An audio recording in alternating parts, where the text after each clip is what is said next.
পৃথিবীতে অসংখ্য শিকারী প্রাণী রয়েছে। পাখিদের মধ্যে রয়েছে বিভিন্ন প্রজাতির ঈগল ও ফ্যালকন। পেরেগ্রিন ফ্যালকন তেমন একটি শিকারী পাখি। পাখিটি তার গতির কারণে পরিচিত। পেরেগ্রিন ফ্যালকন ঘন্টায় ৩৯০ কিলোমিটার বেগে শিকারকে আক্রমণ করে। একে রকেট পাখিও বলা হয়।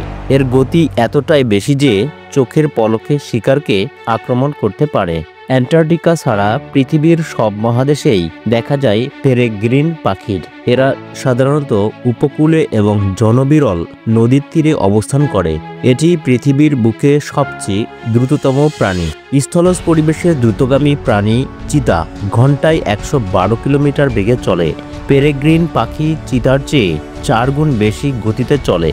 পেরেগ্রিন পাখির শিকার করার দৃশ্য খালি চোখে দেখতে পাওয়া খুবই কঠিন, তবে ভিডিওর মাধ্যমে ধীর গতিতে দেখা যায়। পাখিটির শরীরের সামনের অংশ সাদা আর পেছনের অংশ নীল ও বাদামি। পাখিটির মাথার রং কালো। এটি ডাক হক নামেও পরিচিত।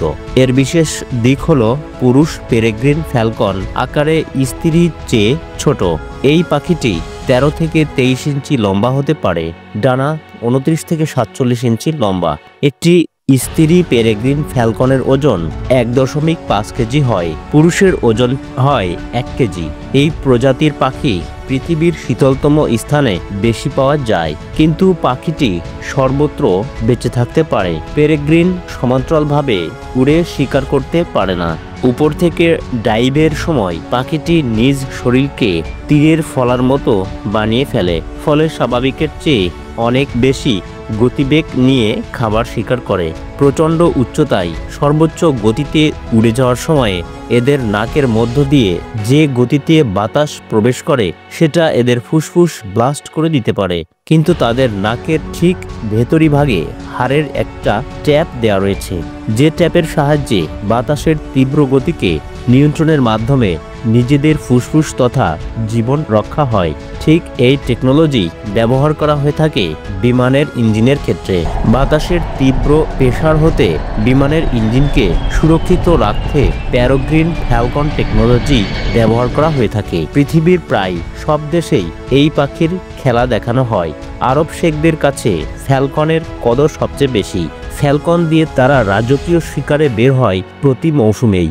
জানা যায় তুখোড় এই পাখিটিকে একসময় বিপন্ন হিসেবে ঘোষণা করা হয়।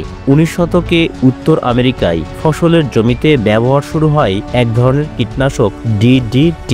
মূলত ফসলের পোকামাকড় দমন করাই ছিল এর লক্ষ্য, তবে এর প্রভাবে পেরেগ্রিন পাখির সংখ্যা কমে যাচ্ছিল। পেরেগ্রিনের প্রধান খাবার ছোট পাখি। শস্যক্ষেতের পোকা খেকো পাখির উপর DDTর প্রভাব কম হলেও পাখি খেকো পেরেগ্রিনের উপর তীব্র প্রভাব পড়ে। এর ফলে পাখির ডিমের আবরণ পাতলা হয়ে যায় এবং ডিমে তাড়া দেওয়ার সময় ডিম ভেঙে যায়। ফলে উত্তর আমেরিকা সহ পৃথিবীর সব প্রান্ত থেকে এই পাখির সংখ্যা কমতে থাকে।